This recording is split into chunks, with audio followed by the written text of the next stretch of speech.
Good afternoon, this is Brett Hayworth for Siouxland Public Media News. A Siouxland transgender person is airing criticism of the new state law that removes gender identity from the Iowa Civil Rights Act.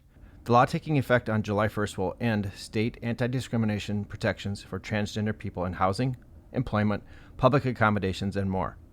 The bill was passed last week and Governor Kim Reynolds signed it on February 28th.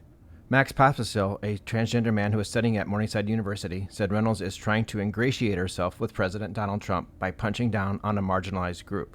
It is going to be much harder for transgender Iowans to find jobs, find housing. It can even affect what hotels we're allowed to stay in.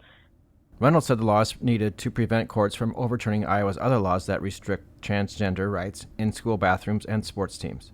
She said it is a common sense law since, quote, the Civil Rights Code blurred the biological line between the sexes. It also forced Iowa taxpayers to pay for gender reassignment surgeries, and that's unacceptable to me, unquote. Iowa Safe Schools, which advocates for LGBTQ youth, said this makes Iowa the first state to actively roll back civil rights.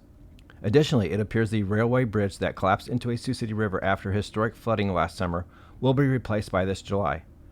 According to a City of Sioux City press release, crews will begin working on overnight shifts to replace the Burlington Northern Santa Fe Railway Bridge over the Big Sioux River starting Tuesday, March 4th. Crews are expected to now add the overnights onto the daytime work to shorten the overall project timeline, which was delayed while awaiting federal permits. The bridge collapsed into the Big Sioux after the river rose to a record high 45 feet. In other news, a new playscape area could be coming to the grounds of the Dickinson County Nature Center in northwest Iowa. Lee Sorensen, director of the Dickinson County Conservation Board, said the officials are discussing plans with a firm of playscape design experts.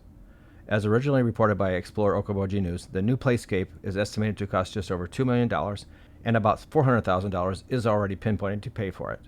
The playscape will be bigger than the current one, and the project could begin by early fall. For Siouxland Public Media News, I'm Brett Hayworth. Check out this news and more at our website, kwit.org.